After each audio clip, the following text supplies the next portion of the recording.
Allah. Nah ini yang mereka nggak bisa keluar pikiran ini. Sedangkan bahasa Yunani, enarche en hologos, pada mulanya ada yang berfirman. Ini saya disalahkan oleh orang yang katanya ngaku teolog, orang yang ulama kalau di Islam. Sekarang ini saya jelaskan melalui forum ini ya.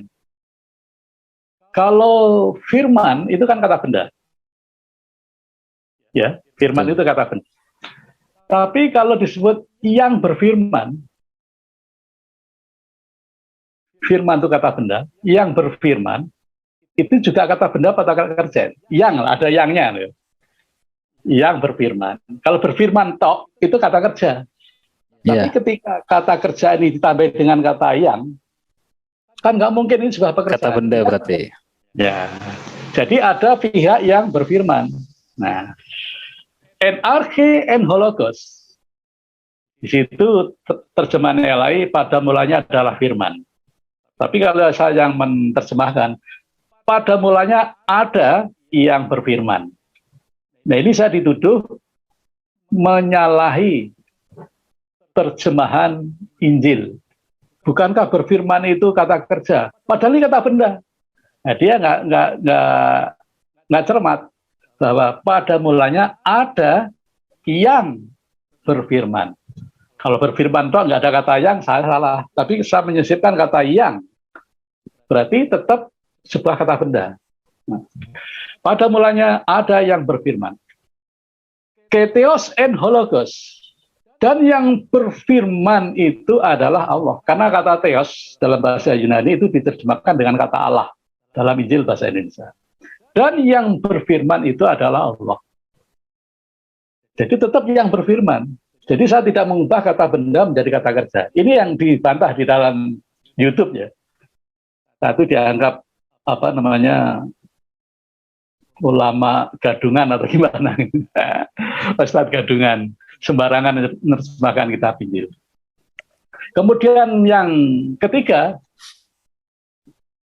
enarche en hologos keteos en teos en prostonteon. Jadi yang ketiga itu ditegaskan lagi, dan Allah lah yang telah berfirman. Jadi saya tetap konteksnya dalam kata benda, dan Allah lah yang telah.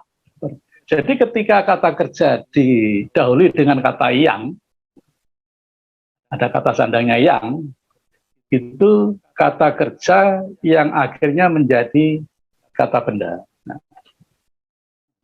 Dan Allah lah yang berfirman ini diterjemahkan oleh kelompok Trinitas, dan firman itu adalah Allah. Nah ini satu pemalsuan di anak kalimat yang ketiga.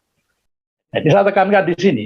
Jadi bahwa Injil yang ditranslate oleh kelompok Trinitas itu sengaja diselewengkan maknanya sehingga umat pun tidak bisa lepas. Karena itu sebuah dalil. Nggak bisa melepas dari pemikiran Trinitas. Ketika disebut dan firman itu adalah Allah, maka firman itu adalah Yesus, berarti Yesus adalah Allah. Nah ini bukan pemikiran Injil dalam bahasa Yunani. Ini pemikiran baru. Konsep yang dimasukkan ke dalam Injil. Sehingga konsep ketuhanan Yesus.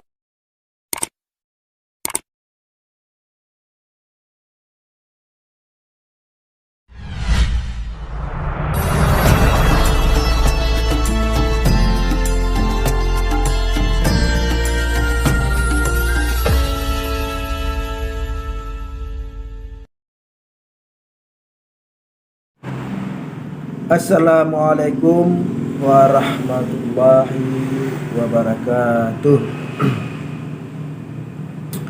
Alhamdulillahi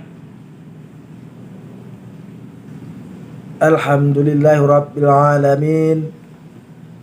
Wassalatu wassalamu ala asrafil anbiya'i wal mursalin wa ala alihi wa sahbihi ajma'in, amma ba'd. Pemirsa yang dirahmati Allah, jumpa lagi di channel Darmansyah Agam, yaitu salah satu channel yang membela ajaran agama Islam dari rongrongan orang-orang yang tidak suka terhadap agama Islam. Baik itu yang datangnya dari kalangan orang Islam sendiri yang digolongkan kepada kaum munafik maupun orang-orang yang di luar agama Islam. Pemirsa yang dirahmati Allah, dalam pertemuan kali ini kita akan membahas tentang salah satu video mengenai mualafnya seorang misionaris Kristen. Nah, pemirsa yang dirahmati Allah, si misionaris ini mualaf karena setelah beliau ini berdebat dengan orang-orang Islam, yang mana beliau ini mengatakan awalnya Al-Quran itu salah ditulis, namun karena tidak memahami nahwu dan saraf, akhirnya si misionaris ini dapat dipatahkan dengan mudah. Nah, pemirsa yang dirahmati Allah, si misionaris ini mengatakan dia ini berpindah dari Kristen satu ke Kristen yang lain. Nah, ini membuktikan bahwasanya ternyata di dalam agama Kristen itu terdapat banyak akidah yang berbeda,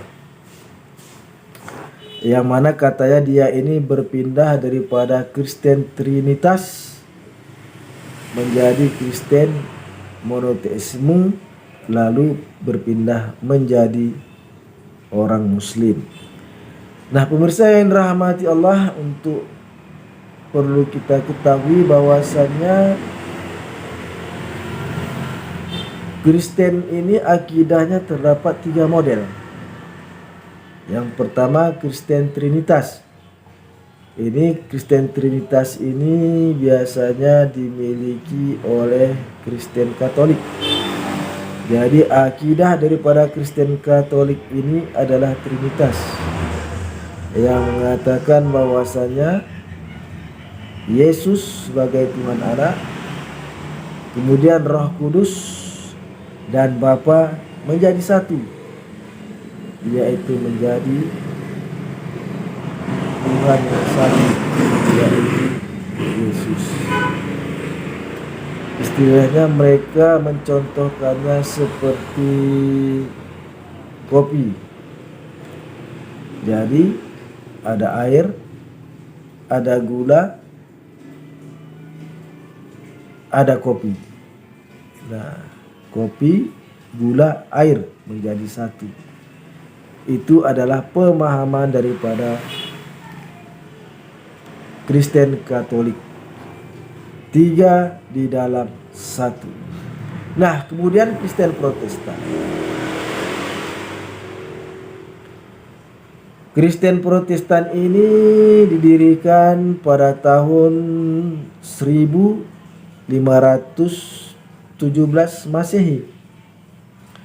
Didirikan oleh Martin Luther karena memprotes daripada Kristen Katolik, maka berubahlah ajaran Martin Luther ini menjadi Kristen Protestan. Yang mana Kristen Protestan ini mengatakan bahwasanya Tuhan itu satu. Mereka mengatakan Tuhan itu satu, tetapi Tuhannya adalah Yesus Kristus. Nah, pemirsa yang dirahmati Allah, sebenarnya karena orang Kristen ini tidak memahami arti bahasa, akhirnya mereka menyembah Yesus. Padahal sangat jelas sekali, Yesus Kristus. Yesus Kristus artinya Yesus Nabi. Kristus itu adalah bahasa Yunani yang diambil dari bahasa Ibrani yang artinya adalah Mesias. Jadi Yesus Mesias, yang di dalam Islam dikatakan Isa Al-Masih, yang mana arti Mesias ini adalah diurapi. Biasanya di dalam kebudayaan Yahudi. Jadi Yesus ini dulu agamanya adalah Yahudi. Jadi di dalam kebudayaan Yahudi, Mesias yang artinya diurapi itu ada dua orang, dua macam, dua model yang diurapi. Yang pertama adalah raja. Raja disebut ada juga sebagai Mesias seperti Raja Kores. Disebut juga beliau ini Mesias. Kemudian adalah nabi. Jadi Mesias itu ataupun Kristus itu artinya yang diurapi. Karena Yesus bukan seorang raja, maka Yesus ini adalah seorang nabi. Karena yang diurapi itu adalah dua type ataupun dua jenis, yaitu raja dan nabi. Jadi Yesus bukan seorang raja, maka dia itu seorang nabi. Yesus Kristus artinya Yesus Nabi. Jadi Kristen Protestan itu menyembah Yesus sebagai Tuhan dengan membuang Tuhan Allah, dengan mencampakkan Yahweh ataupun Elohim. Jadi yang menjadi Yahweh, Elohim, Allah adalah Yesus. Itu menurut ajaran daripada Kristen Protestan. Kemudian Kristen monoteisme. Kristen monoteisme mengakui Yesus itu hanya sebagai nabi. Sedangkan sebagai Tuhan adalah Tuhan Allah ataupun Yahweh ataupun Elohim. Namun Kristen monoteisme ini tidak mengakui Nabi Muhammad Sallallahu Alaihi Wasallam. Karena jika Kristen monoteisme ini mengakui Nabi Muhammad sebagai nabi, sudah tentu mereka itu akan menjadi Muslim semua. Karena syarat menjadi Muslim itu hanya dua hal saja, yaitu mengakui Allah itu satu dan Nabi Muhammad itu adalah seorang nabi utusan Tuhan. Nah, pemirsa yang dirahmati Allah, untuk kita ketahui bersama bahwasanya dahulunya di Jazirah Arab itu pertama kali muncul ataupun ajaran yang dibawa Yesus itu adalah ajaran monoteisme, yaitu mengakui Allah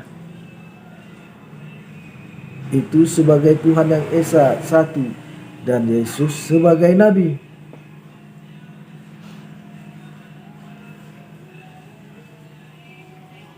Namun lambat laun dibawalah ajaran tersebut ke Yunani. Jadi cerita-cerita yang didengar oleh para cendekiawan Yunani yang mengatakan bahwasanya apabila ada orang dapat menyembuhkan orang mati, dapat menyembuhkan orang berpenyakit lepra, maka dia adalah anak Tuhan. Karena kita ketahui bahwasanya agama Yunani itu adalah agama politeisme, menyembah banyak Tuhan ataupun menyembah banyak dewa, yang mana dewa yang tertingginya adalah Zeus, dan kemudian mempunyai anak yaitu setengah manusia setengah dewa yang bernama Hercules. Jadi karena mendapat pengaruh kebudayaan Yunani, maka cerita tentang Yesus, mereka mengatakan akhirnya Yesus ini adalah anak Tuhan. Yang mana jika anak Tuhan, maka dia itu Tuhan. anak kambing, dia itu kambing, kata si misionaris. Nah, pemirsa yang dirahmati Allah, sesungguhnya kitab suci kaum Kristiani sekarang ini berasal dari, diterjemahkan dari Yunani.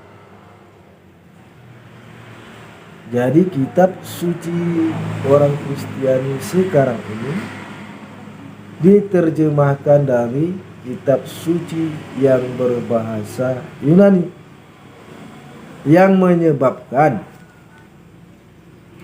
perbedaan yang mencolok antara ajaran Yesus dengan ajaran Kristen sekarang ini. Sebab ada gospel Barnabas yang bertentangan dengan kitab suci orang Kristiani sekarang ini. Gospel Barnabas ataupun Injil Barnabas, para gereja-gereja di barat tidak mengakui Injil Barnabas ini atau Gospel Barnabas ini karena bertentangan dengan ajaran Kristen yang ada sekarang ini. Karena Injil Barnabas mengatakan bahwasannya Allah itu satu dan Yesus itu sebagai nabi, utusan Allah. Karena itulah maka gereja-gereja barat menolaknya.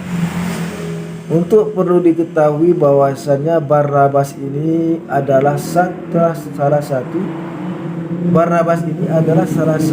dari murid Yesus yang ke-12. Barnabas ini adalah murid Yesus, salah satu murid Yesus yang 12. Jadi jika kita ingin mengambil keterangan, sudah tentu kita mengambil keterangan orang yang langsung berhubungan, orang yang langsung bertemu, orang yang langsung mengajarkan. Dan Yesus mengajarkan langsung Barnabas mengenai ketuhanan. Nah, pemirsa yang dirahmati Allah, jadi sangat jelas sekali bahwasannya Barnabas ini adalah murid langsung daripada Yesus. Dan perlu untuk kita ketahui bersama bahwasanya adanya agama Kristen yang sekarang ini dikarenakan karena Kaisar Konstantin I mengumpulkan para pendeta-pendeta, para rahib-rahib di kota Nesia untuk menentukan siapakah Yesus itu sebenarnya. Jadi setelah dikumpulkan, yang mana ada dua aliran di masa itu, yaitu yang mengatakan, yaitu uskup rasuli yang mengatakan Yesus adalah nabi, dan golongan uskup Pauli yang mengatakan Yesus itu Tuhan, dikumpulkan menjadi satu. Lalu diadakan musyawarah, dan hasilnya mengatakan bahwasannya yang menang, yang banyak itu adalah mengatakan Yesus itu sebagai utusan Tuhan, sebagai nabi.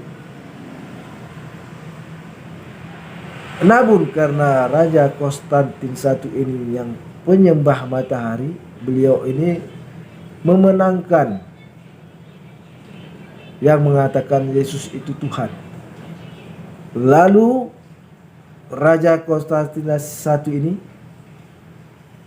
menyuruh membunuh semua orang-orang yang tidak mengakui Yesus itu Tuhan. Jadi setelah diadakan musyawarah, yang menang mengatakan Yesus itu adalah seorang nabi, namun karena Konstantin I mendukung yang mengatakan Yesus itu Tuhan, maka seluruh penganut yang menganggap Yesus itu sebagai nabi disuruh oleh Kaisar Konstantin I untuk dibunuh sendiri. Nah, jadilah mayoritas Kristen sekarang mengatakan Yesus itu adalah Tuhan. Padahal jika kita membaca kitab sucinya, jika kita membaca kitab Bible, Yesus berkata, Yesus itu hanya seorang utusan Tuhan. Contohnya di dalam kitab Yohanes pasal 5 ayat 30, Yesus berkata, aku tidak dapat berbuat apa-apa atas diriku sendiri. Aku menghakimi apa yang aku dengar dan penghakimanku adil karena aku tidak menuruti kehendakku sendiri melainkan kehendak Dia yang mengutus aku. Jadi Yesus mengatakan dia tidak dapat berbuat apa-apa. Segala mukjizat yang ada itu bukan dia yang melakukannya, tetapi atas izin Tuhan, atas izin Allah. Dan keadilan yang dilakukan Yesus selama hidupnya itu adalah karena Yesus itu menuruti kehendak daripada Allah yang mengutus dia. Dan Yesus mengatakan Allah itu satu. Itu terdapat dalam kitab Markus pasal 12 ayat 9. Yang mana Yesus berkata, hukum utama itu, dengarlah hai orang Israel, Tuhan Allah kita itu, Tuhan itu satu. Nah, pemirsa yang dirahmati Allah, jadi perkuat terus keimanan kita di dalam agama Islam, karena hanya agama Islam itu sajalah agama yang benar. Tidak ada agama yang benar selain agama Islam. Karena hal ini ditegaskan oleh Allah Subhanahu wa taala di dalam Al-Qur'an Karim, surat At-Taubah ayat ke-33. Yang mana situ Allah berfirman, a'udzubillahi minasyaitonirrajim, bismillahirrahmanirrahim. Huwallazi arsala rasulahu bil huda wa dinil haqq liyuzhirahu 'ala dini kullihi walau karihal musyrikun. Dialah yang telah mengutus rasulnya dengan membawa petunjuk dan agama yang benar, yang akan dimenangkan atas segala agama yang ada, walaupun orang-orang yang musyrik tidak menyukainya. Coba Anda berpikir, tidak ada di dalam kitab lain yang mengatakan bahwasannya agamanya agama yang benar. Cobalah, tidak ada, kecuali yang ada di dalam Al-Quran Karim. Jadi pemirsa yang dirahmati Allah, perkuat dan perteguh terus keimanan kita dalam agama Islam. Jangan ragu, hanya agama Islam sajalah agama yang benar. Dan untuk menambah dan mempertebal keimanan kita, marilah kita saksikan cuplikan video tentang mualafnya misionaris berikut ini. Assalamualaikum warahmatullahi wabarakatuh. Perkenalkan, nama saya dengan nama baptis Aletius. Jadi dulu nama saya Aletius Dasar Lubis. Karena kami ada di tim misi kontak yang kelima atau C5, maka nama-nama baptis harus ditranslate ke dalam bahasa Arab. Jadi nama Hasan itu translate dari nama baptis Aletius. Jadi misi C5 itu yang bergerak di kawasan-kawasan masyarakat muslim. Jadi teman-teman misi C5 itu telah dilatih bagaimana membaca kitab Injil berbahasa Arab. Telah dilatih bagaimana berceramah ala masyarakat muslim. Karena ceramah di gereja dengan di masyarakat muslim itu beda style. Dalil-dalil kalau di gereja tidak seperti dalil-dalil ketika disampaikan kepada masyarakat Muslim. Untuk itulah kami di dunia misi akrab dipanggil dengan nama Pak Hasan atau Pak Aletius kalau di gereja. Kami dulu dari gereja ada dua ya, gereja versi yang saya ikuti. Sebelumnya saya dari gereja Trinitas. Gereja Trinitas itu yang meyakini Yesus sebagai Tuhan. Kemudian saya hijrah ke gereja monoteis. Dari kata monos artinya satu, dan theos itu dari kata theos yang artinya Tuhan. Jadi saya berpindah atau hijrah ke gereja monoteis. Gereja yang bertauhid, yang meyakini bahwa Yesus adalah utusan Tuhan. Dulu waktu di gereja Trinitas, saya di gereja Persekutuan Maranatha Indonesia. Namun organisasi itu sekarang sudah dibubarkan dan sekarang beralih ke nama yang lain. Sebelum di gereja Persekutuan Maranatha Indonesia, awal mula saya bergereja itu di gereja Kristen Perjanjian Baru atau GKPB yang waktu itu pusatnya masih di Surabaya, yang dipimpin oleh pendeta senior yaitu Yeremia Rim.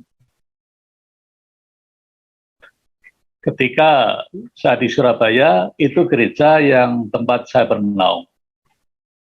Kemudian ketika saya ada tugas ke kota Yogyakarta, di Yogyakarta belum ada gereja Kristen Perjanjian Baru, tetapi satu murid waktu di Amerika, Bapak rohani kami bernama Bob Weiner, seorang Yahudi.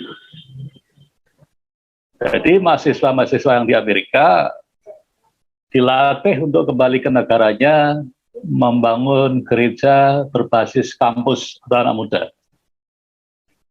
Nah, waktu saya di Jogja, gereja Kristen Perjanjian Baru belum ada perwakilan, maka satu guru yang sama dengan murid yang berbeda, kami tergabung bersama Gereja Persekutuan Maranatha Indonesia.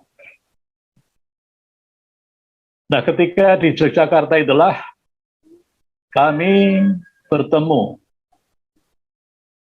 Kalau bahasa sekarang dipertemukan oleh Allah dengan komunitas Muslim di Yogyakarta.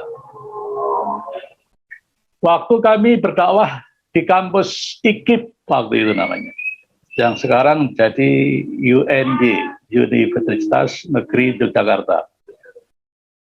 Waktu itu masih bernama IKIP.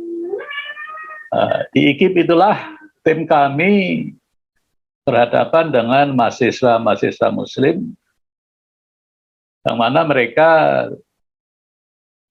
tidak begitu mampu untuk berinteraksi dengan kami, sehingga kami dipertemukan dengan senior mereka di salah satu masjid.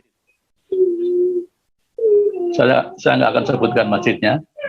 Masjidnya ada di dekat Stadion Mandala Krida, gitu aja. Di sana ada masjid. Siap. Nah, di masjid itu kami berdialog selama 1,5 tahun. Jadi umat Muslim itu dihadiri oleh 300 jamaah. Kami beserta jemaat datang dengan 40 jemaat. Jadi cukup ramai. Nah, yang menarik dalam forum dialog itu, sebelum kami melakukan dialog, kami membuka dengan tilawatil Injil. Oh. Jadi kami sudah belajar ya, ada Injil berbahasa Arab. Saya tidak tahu dulu mulai dari mana itu. Ada, itu dari Aceh dulu. Nah, dari situ awal mula kami itu berinteraksi dengan masyarakat Muslim. Satu hal yang membuat saya tuh bergetar ya, itu tim Muslim.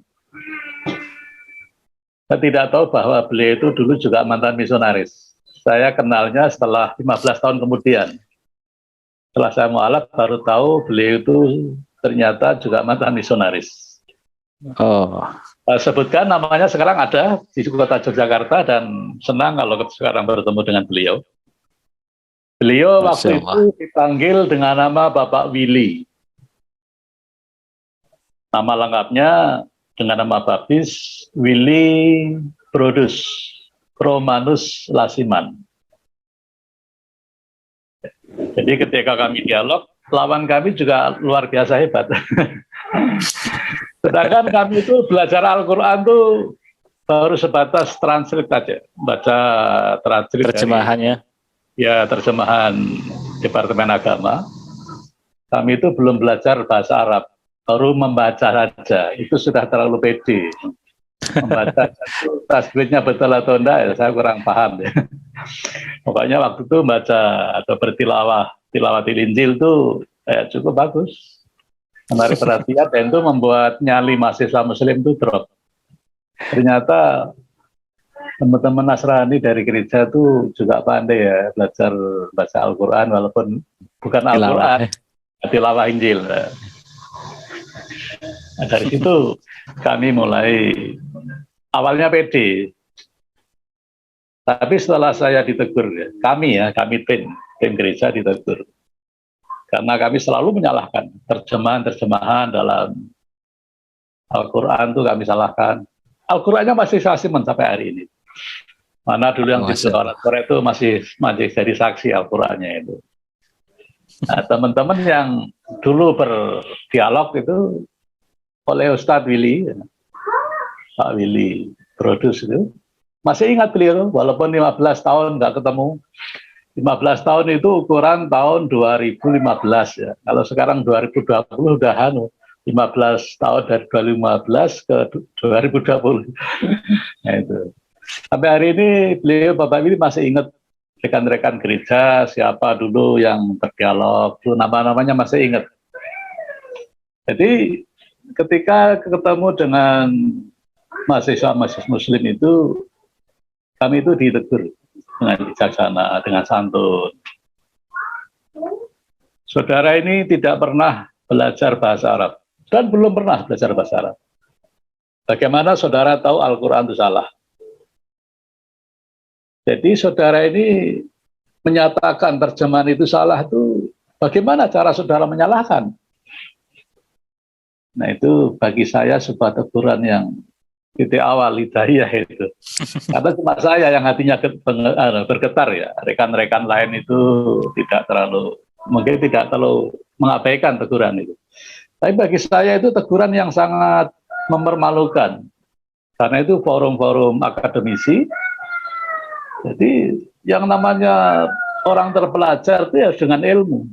Kalaupun berani menyalahkan Al-Quran, itu ya setidaknya tahulah ilmu sorobnya, ilmu nahwunya itu tahu. Nah sejak saat itu, ditegur itu masih terus berjalan. Itu dialog baru kurang lebih 3 bulan berjalan. Sedangkan dialog kami itu membutuhkan waktu 1,5 tahun, baru selesai. Nah ketika saya kami ditegur seperti itu, saya pribadi langsung beli buku-buku bahasa Arab yang saya beli waktu itu Jurmiyah dan Imriti. Kemudian saya pelajari, karena nggak ada guru, karena nggak mungkin kami tim misi berguru di perguruan Islam, karena masyarakat juga sudah tahu. Gereja Maranatha adalah gereja yang setiap saat itu menaruh traktat. Traktat itu kayak buku saku. Buku saku itu untuk dakwahnya gereja. Itu diselipkan ke sepeda motor di tempat parkiran. Dimanapun itu dilakukan. Jadi waktu hari Jumat, kan saya belum ikut Jumatan. Saya dengar ada satu masjid menceritakan bahwa ada anggota Gereja Maranatha yang sengaja menyelipkan traktat atau buku saku di setiap parkiran di sekitar masjid. Nah, ketika kami itu dibicarakan dalam khotbah Jumat, nah sekarang berpikir masa khotbah Jumat beritakan kayak gitu, seharusnya khotbah aja ya.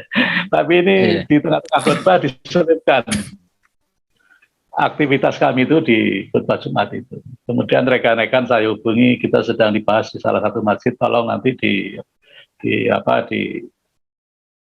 evaluasi ulang ya. Jadi kalau naruh itu setidaknya pakai izin ya, sepeda motor. Walaupun sepeda motor seolah-olah liar, itu bukan liar. Kalau kita nggak izin ke pemiliknya, kita bisa dituntut gitu. Jadi melalui kegiatan ini, jadi saya nggak mungkin belajar Islam pada salah satu tokoh ya waktu itu, karena kami terkenal di Jogja itu sebagai lawan dakwah dari masyarakat Muslim. Nah, belajar dari kitab Jurumiyah dan Ibriti itu satu nggak bisa merangkai. Jadi nahwu, tasrifan itu bagaimana merangkainya saya nggak bisa. Jadi 15 tahun tuh nggak berhasil saya belajar bahasa Arab. Kembali lagi kepada kisah saya tadi. Jadi selama saya ikut dialog antara Gereja Maranatha dengan para cendekiawan Islam, sebut saja mahasiswa Muslim di Yogyakarta, saya jadi berpikir, para cendekiawan Muslim kalau mereka mengkaji Al-Quran itu disertai dengan ilmu alat. Dalam bahasa Islamnya itu ilmu alat. Ilmu bahasa itu sebuah alat yang tidak bisa dilepaskan. Jadi untuk mengurai satu kata, ternyata dalam ilmu sorot atau tasrifan itu kan satu kata itu bisa berubah menjadi 250 perubahan dengan varian yang berbeda dengan makna yang berlainan. Wah, ini satu ilmu yang luar biasa bahasa itu. Jadi kalau belajar satu ayat ya, dulu kami ketika di misi, kami dididik dengan ilmu yang namanya eksegesis. Ketika saya di misi, saya sudah dilatih bagaimana belajar memahami satu ayat suci. Kalau waktu itu ilmu eksegesis itu ya belajar Injil. Itu kami sudah hijrah dari paham Trinitas, kemudian hijrah ke paham monoteis.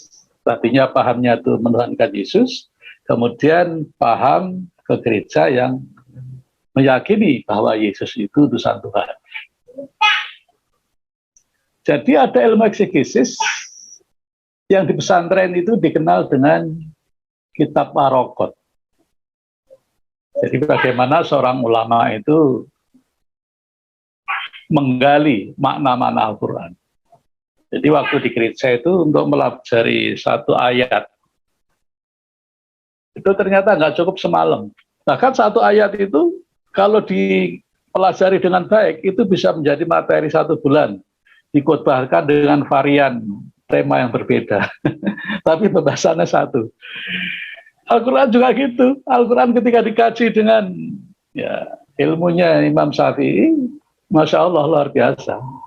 Satu ayat tuh kalau dianalisa betul bisa menjadi materi khotbah 1 bulan dengan variasi yang berganti-ganti. Padahal udah dibahas satu, cuma nanti bisa diganti tema. Jadi kembali lagi ke dialog tadi. Setelah saya memikirkan para cendekiawan Islam atau ulama-ulama Islam mengupas ayat-ayat Al-Quran, seharusnya kan umat Nasrani, kalau dia belajar Injil, itu juga sebagaimana ulama Islam. Nah, setahu saya di dunia teologi atau sekolah teologi atau di kita itu pondok pesantren, rujukan dari terjemahan-terjemahan Injil berbahasa Indonesia ini mentok itu paling pakai terjemahan bahasa Inggris yaitu King James. Nah, di King James itu sudah masuk akal ya. Yesus itu disebut the Lord Jesus, Tuhan atau baginda Tuhan. Yesus. Tuhan. Ya. Lord. Ya. Jadi Yesus nggak pernah disebut the God, nggak pernah disebut Tuhan dalam bahasa Inggris. Tapi waktu itu ketika saya masih dalam dunia Trinitas, itu kok ya nggak bisa keluar dari pemikiran bahwa Yesus itu Tuhan. Untuk keluar dari situ nggak bisa. Masih kekeh ya. Nah, masih kekeh. Nah, setelah di kelompok monoteis ini, baru kami sadar, iya ya. Bahasa Inggrisnya Yesus kan the Lord Jesus, bukan the God Jesus. Bahkan tidak ada kata itu. Kemudian setelah kami juga belajar di salah satu dosen bahasa Yunani. Beliau alumni Arkansas, USA. Saya itu diuji oleh dosen saya sebut nggak apa-apa ini, Bapak Benny Menonialdus. Itu kelahiran dari Polres, jadi dosen di 5 sekolah teologi di Yogyakarta dan Magelang. Saya diuji setiap kali membaca. Kalau biasanya terjemahan LAI, Lembaga Alkitab Indonesia, itu menyebutnya Tuhan Yesus. Saya nggak pernah, sejak saya berkeyakinan monoteis, saya lepaskan semua terjemahan yang menyebut Tuhan Yesus. Karena terjemahan itu pun dulu nggak ada. Dalam bahasa Indonesia, kata Tuhan Yesus itu nggak ada. Dari mana kata itu berasal? Dulu ada seorang misionaris dari Portugis yang tugas di Sulawesi. Suku Gowa itu nggak pernah bisa bilang Tuhan. Tuhan Yesus itu nggak pernah bisa bilang. Jadi kalau menyebut Tuhan Yesus itu Tuang Yesus. Jadi antara menyebut Tuhan Yesus dengan menuang air itu nggak bisa bedakan. Sama-sama tuang. Maka oleh misionaris dari Portugis, kata Tuhan tadi disisipi huruf H. Jadi Tuhan. Nah, sejak saat itu, kamus bahasa Indonesia itu mulai berubah. Bapa menjadi Bapak. Sejak kata Tuhan menjadi Tuhan. Jadi dulu terjemahan yang bahasa Indonesia lama itu tidak akan membawa pemikiran orang itu bahwa Yesus itu Tuhan. Karena selalu disebut Tuhan atau baginda. Nggak mungkin disebut nilai-nilai ilahi Tuhan, itu nggak mungkin. Bahkan setelah saya belajar bahasa Yunani ke salah satu dosen, yaitu Bapak Benny tadi, Pak Benny sampai heran. Selama 1 bulan itu salah diuji terus. Tuhan Yesus, Pak Hasan, maaf Pak Benny, saya lebih suka menyebutnya dengan kata Tuhan Yesus. Nah, setelah 1 bulan berlangsung, dosen saya Pak Benny itu berikan tanggapannya gini. Ternyata Pak Hasan ini orang monoteis ya. Nah, saya tahu persis bagaimana cara berpikir Pak Hasan dan menyampaikan apabila berkaitan dengan kata Yesus itu tidak ada kaitan dengan keilahiannya. Jadi keyakinan Pak Hasan ini betul-betul Yesus itu manusia gitu. Akhirnya beliau juga mengatakan, saya juga orang monoteis Pak Hasan.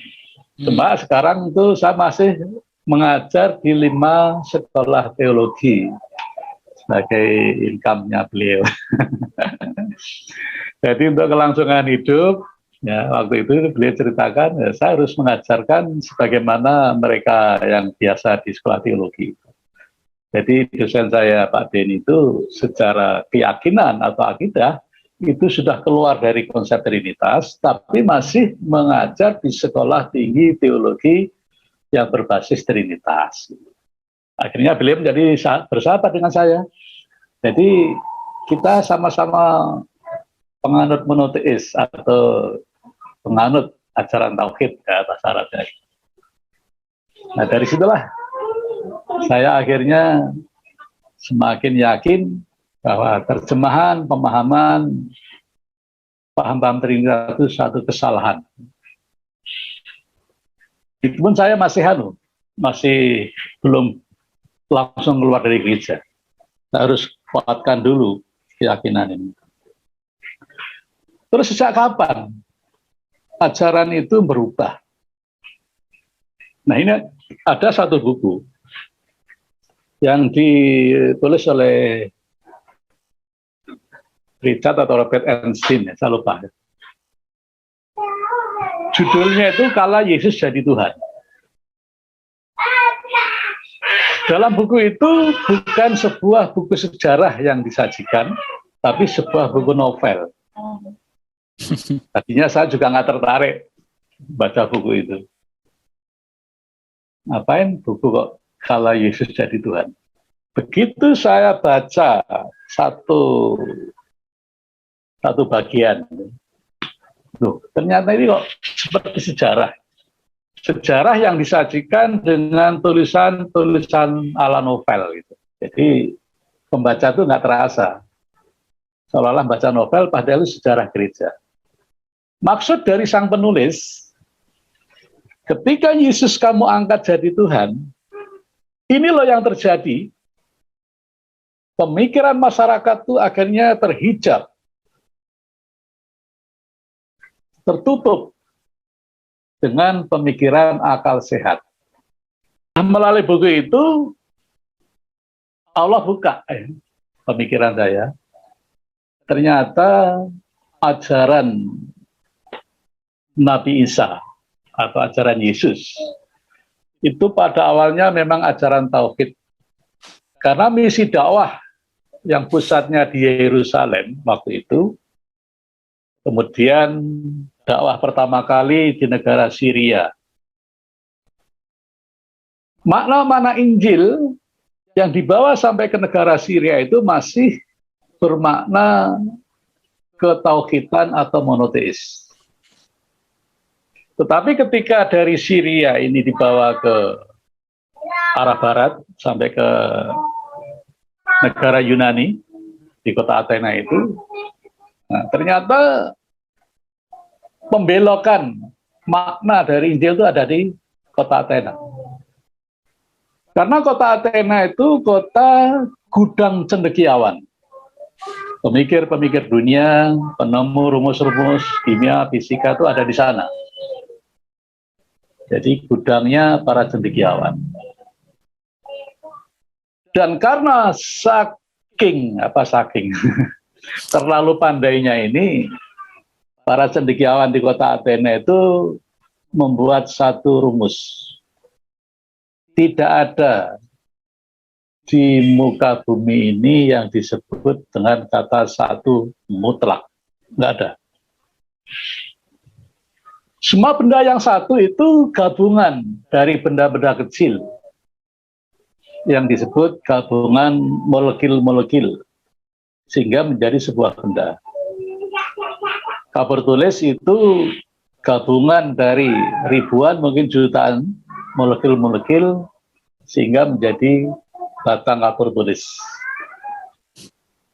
Kaca atau gelas itu juga gabungan dari molekil-molekil kaca sehingga terbentuklah kaca. Sehingga paradigma masyarakat di kota Athena itu merumuskan tidak ada benda itu satu secara mutlak. Termasuk Tuhan. Tuhan juga nggak bisa satu. Jadi kata theos yang disebut Tuhan dalam terminologi Yunani atau Greek itu adalah dewa tertinggi yang membawai dewa-dewa lain. Nah, ketika Injil diberitakan ke kota Athena, itulah awal, kalau kita tuh menyebutnya bid'ah.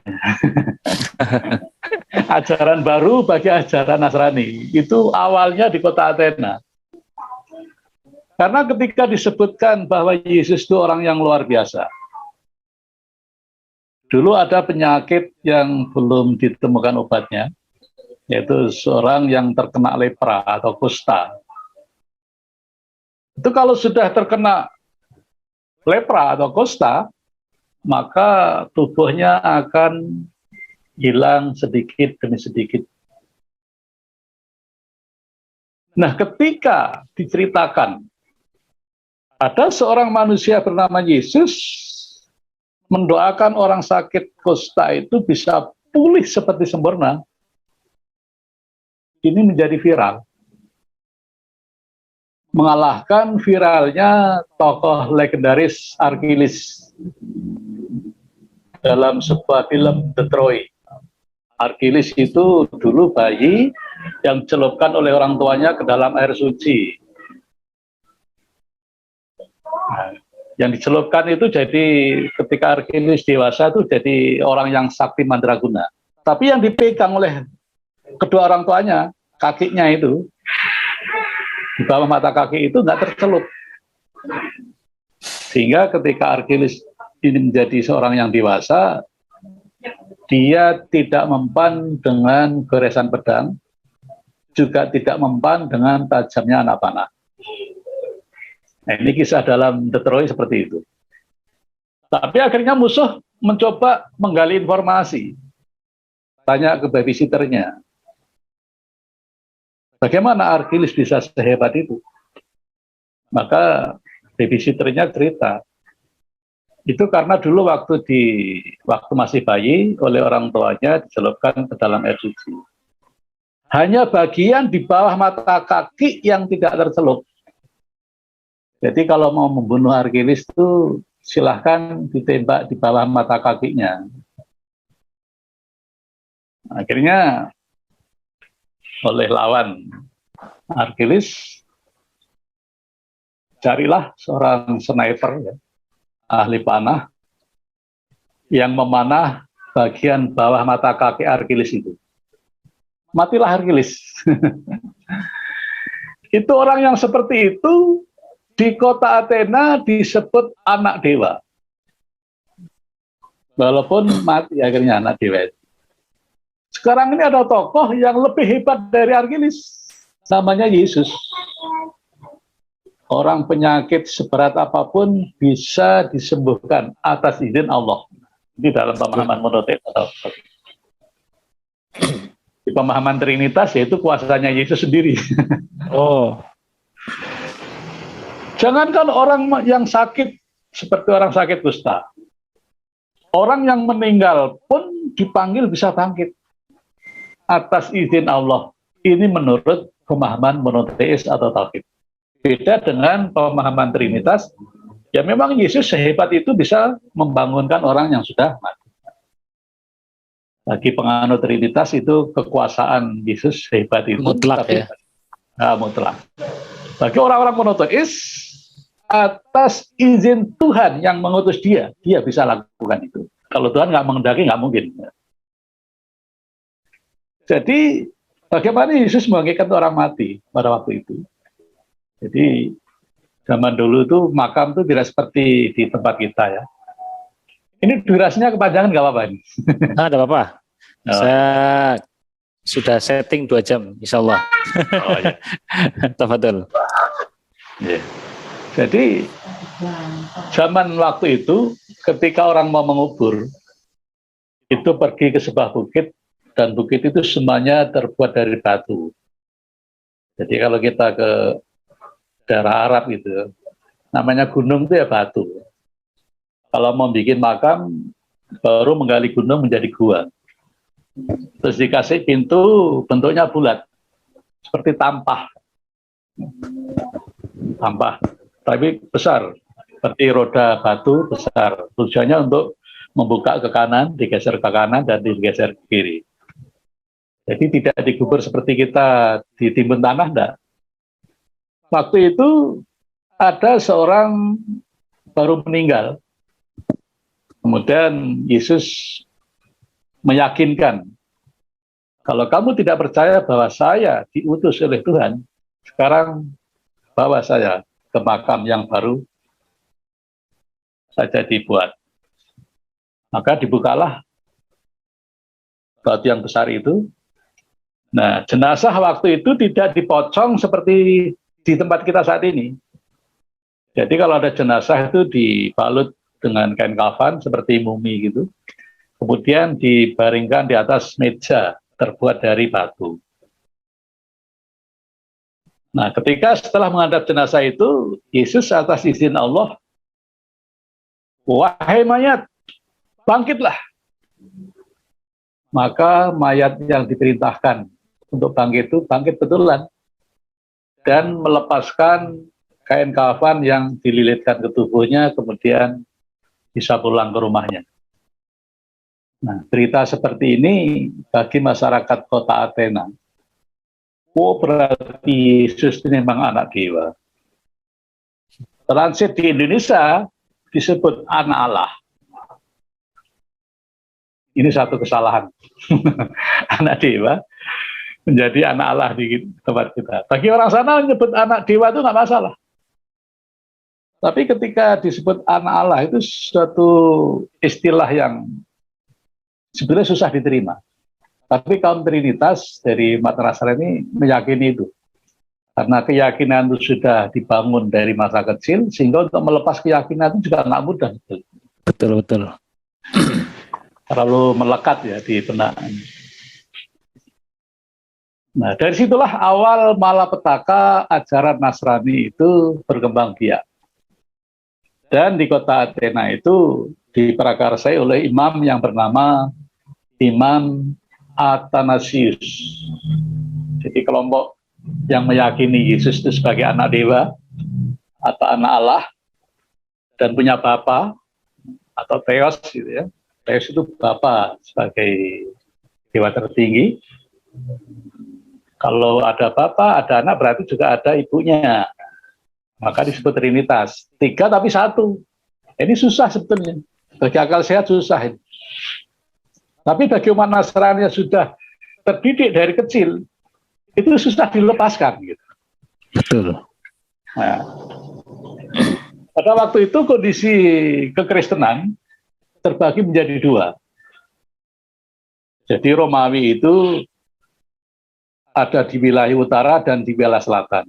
Wilayah selatan itu mulai dari Yerusalem sampai ke Maroko atau Al-Maghrib. Itu wilayah yang meyakini Yesus itu utusan Tuhan. Di bawah seorang imam yang bernama Arius. Nah, kalau kita melihat peta Romawi pada waktu itu, penduduk paling besar itu ada di wilayah utara. Mulai dari Syria itu sampai ke Portugal ya, Spanyol itu mayoritas penduduknya. Sehebat apapun kekaisaran Romawi, ketika terjadi kegaduhan di tingkat bawah, maka wibawa pemerintahan waktu itu sempat goyah. Singkat cerita, ketika Romawi di bawah pemerintahan Konstantinopel, yang ibu kotanya di Istanbul, untuk menyelesaikan kegaduhan negara adidaya waktu itu, maka semua tokoh gereja dikumpulkan. Ada dari perwakilan dari utara dan perwakilan dari selatan. Hanya untuk memutuskan satu saja ajaran Nasrani yang diizinkan di negara Romawi, Kekaisaran Romawi. Dan sang kaisar ini bukanlah orang yang pernah belajar agama. Jadi sang kaisar ini orang yang menyembah dewa matahari dan diikuti oleh seluruh rakyat Kekaisaran Romawi. Jadi nggak kenal agama itu. Maka dengan pengetahuan sang kaisar ini ditetapkan ada konsili tingkat dunia. Kalau Konstantinopel itu ibu kota negara Romawi, konsili itu diadakan di ibu kota kabupaten agak ke selatan, namanya kota Nikea. Nah, di Nikea itu kemudian sang kaisar punya ide. Oleh gitu kita sekarang voting. Siapa yang meyakini Yesus Tuhan dan siapa yang meyakini Yesus itu utusan Tuhan. Ini kan keputusan yang konyol. Masa memutuskan Tuhan dengan cara seperti itu? Ya kalau kita lihat di peta Romawi pada waktu itu, wilayah utara jauh lebih besar suaranya. Ya, naudzubillah min dzalik. Akhirnya selesai voting, suara itu dimenangkan oleh kelompok Imam Athanasius yang menyatakan bahwa Yesus adalah Tuhan. Logika pendeta sekarang, anak sapi, ya sapi. Sapi. Anak kambing juga kambing. Kambing. Kalau anak Tuhan berarti Tuhan. Kata mereka. Nah, sejak saat itulah diketuk palu hakim, yaitu sang kaisar sendiri, bahwa ajaran Nasrani yang benar, yang meyakini Yesus sebagai Tuhan. Nah, ketuk palu internasional. Nah, jadi penganut-penganut yang monoteis, jadi pengaruh-pengaruh Arius harus dilenyapkan dari wilayah Romawi. Nah, ketika terjadi genocide yang kelompok monoteis ini, maka Imam Arius beserta anak buahnya, pengikutnya, followernya, mereka lari ke arah timur dan selatan. Kalau sekarang kita bisa lihat di kawasan Ethiopia. Nah, di kawasan Ethiopia itu berdiamlah umat Nasrani yang berakidah monoteis atau tauhid. Nah, kondisi ini diperjelas dalam hadis Rawal Ahmad. Ketika hijrah pertama kali, ketika sahabat-sahabat berkisar jumlahnya 40 orang, ini diminta hijrah ke negeri Habasyah. Nah, di negeri Habasyah itulah yang sekarang dikenal dengan negeri Ethiopia. Jadi penduduk Nasrani di kerajaan Habasyah itu beda dengan penduduk Nasrani yang ada di Makkah waktu itu. Jadi penduduk Habasyah ketika para sahabat hijrah pertama kali disambut oleh sang raja yang disebut dengan Raja Najasyi. Kenapa kalian dikejar-kejar oleh para petinggi dari kota Makkah?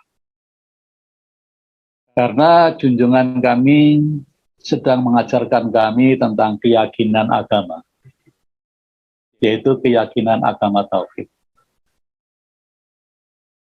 Memang junjunganmu yang bernama Muhammad itu utusan Tuhan. Betul baginda?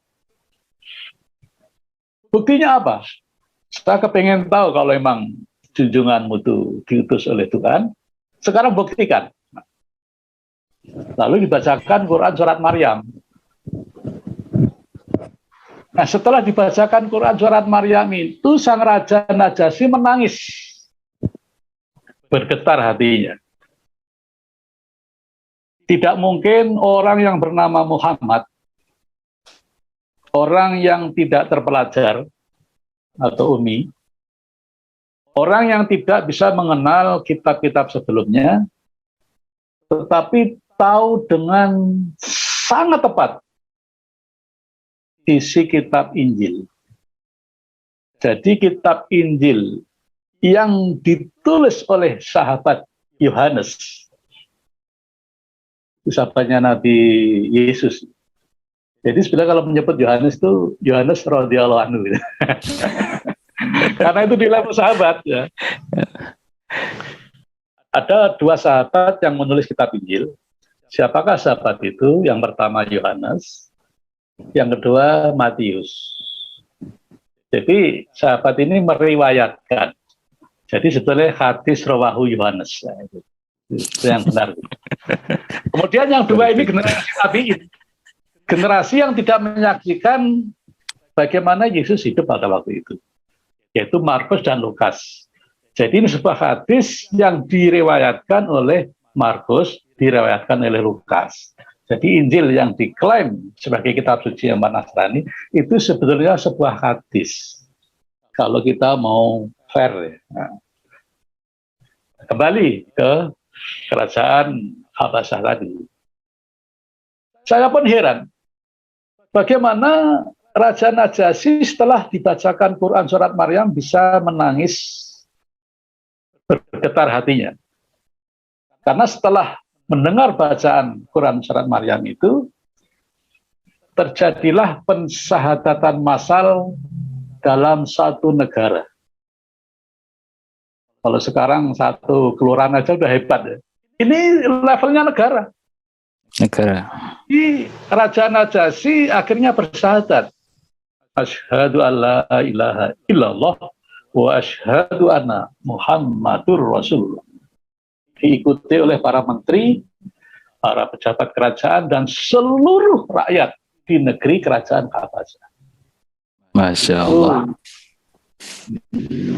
Kalau Malah TV ada waktu itu bisa disyuting ya. Satu negara menjadi mualaf. Itu ketika hijrah pertama.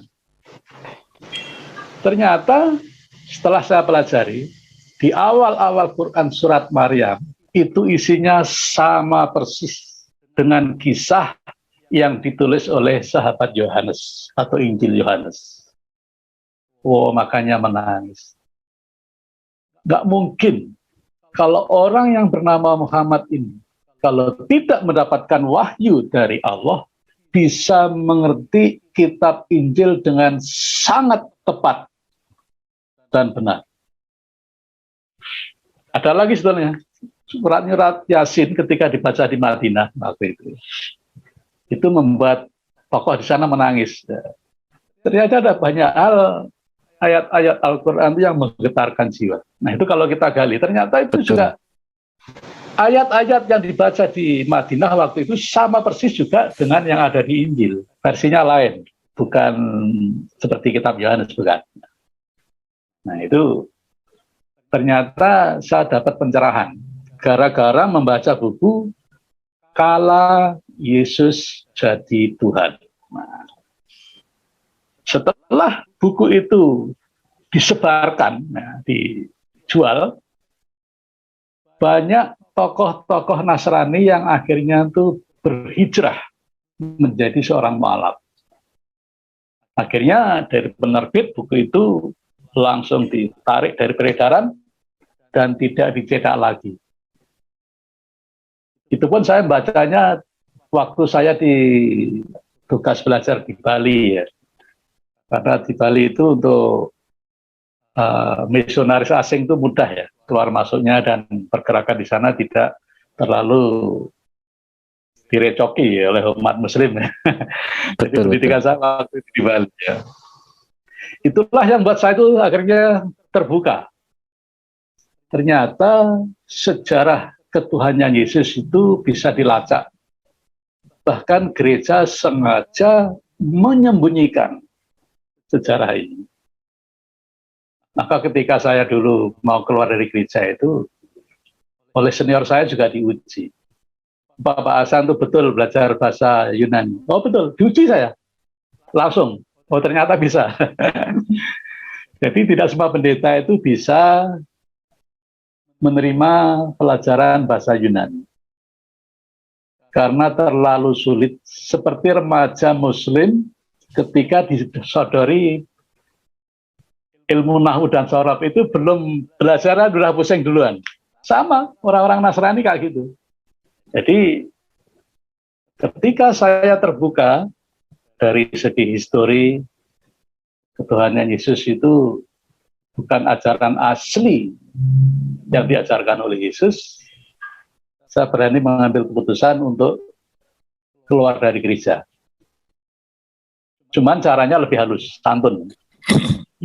Saya diutus untuk pergi mengembangkan misi ke kawasan muslim. Jadi saya diutus keluar dari gereja Itu bahasa pamitan secara halus. Sehingga jemaat gereja itu menganggap saya juga menjalankan misi ke kawasan-kawasan Muslim. Itu awal saya keluar dari gereja resmi. Ada. Maaf, itu tahun berapa kira-kira? Bentar. Saya dulu ikut pendidikan monoteis itu, saya syahadat itu tahun 2008. 2000? Saya syahadat itu 2008. 1 tahun sebelum syahadat, berarti 2007 itu saya pulang dari pendidikan misi monoteis gereja Tauhid. Tahunnya kurang lebih waktu saya pamit dari gereja itu, saya lupa ya, harus ngitung mundur lagi itu. Pokoknya itu tahunnya saya lupa.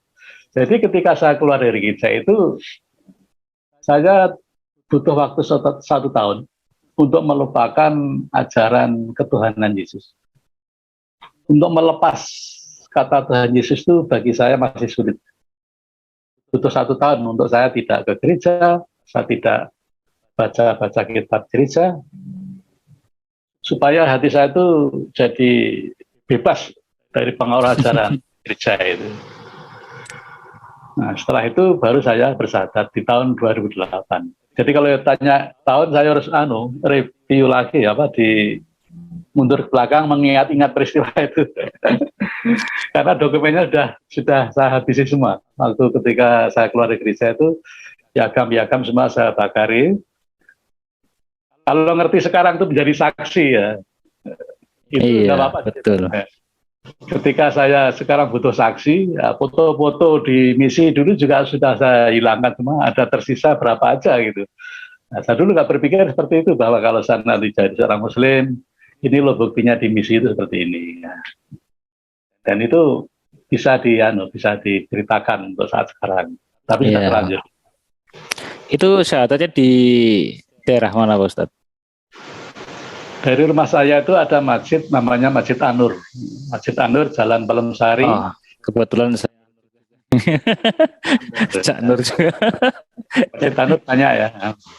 Masjid An-Nur waktu itu saya ada di situ bersama satu teman dari Gorontalo, satu teman dari Manado. Jadi bertiga. Saya dengan 2 teman itu bertiga. Itu eventnya waktu Ramadan, dibimbing oleh Bapak Ketua KUA, yang waktu itu namanya Bapak Lukman Hakim. Tapi bukan yang menteri, ini Bapak Ketua KUA di wilayah yang lain ya. Di Kecamatan Kota Gede, Yogyakarta, Bapak Lukman Hakim. Jadi kami bertiga bersyahadat di situ. Nah, kalau kelahirannya aslinya mana, Pak Ustadz? Satu orang Nganjuk. Oh, Nganjuk. Ya. Masya Allah. Nah, saya dulu ketemu dengan teman-teman komunitas pemuda Batak itu yang kuliah di Madiun ya. Ketemu dengan beliau Pak Lut Bizar Panjaitan waktu di Madiun jadi dandim dulu. Nah, ketika saya ada misi di Magetan. Jadi di Madiun itu banyak pemuda Batak, ada perkumpulan namanya Nato Sublung. Jadi Marga Lubis itu memang ada satu kampung khusus Nasrani. Ada yang mayoritas memang Muslim, tapi ada satu kampung khusus dan teman-teman gereja yang dari Marga Lubis juga ada. Gitu. Saya kira orang Batak, soalnya ada lubisnya gitu ya. Itu Batak. Itu dari suku Bugis ya. Suku Bugis merantau ke Tapanuli Selatan, jadi menantunya raja. Harusnya Bugis ya. Nggak tahu sampai sekarang kata lubis itu diambil dari mana, banyak orang nggak tahu. Karena itu seorang ayah, seorang calon suami dari Bugis yang merantau ke Papan. Ya, kembali lagi ke kisah tadi. Jadi ketika saya keluar dari gereja itu ada upacara resmi. Saya pergi dari gereja, menurut jemaat gereja, saya sedang bertugas ke kawasan-kawasan Muslim.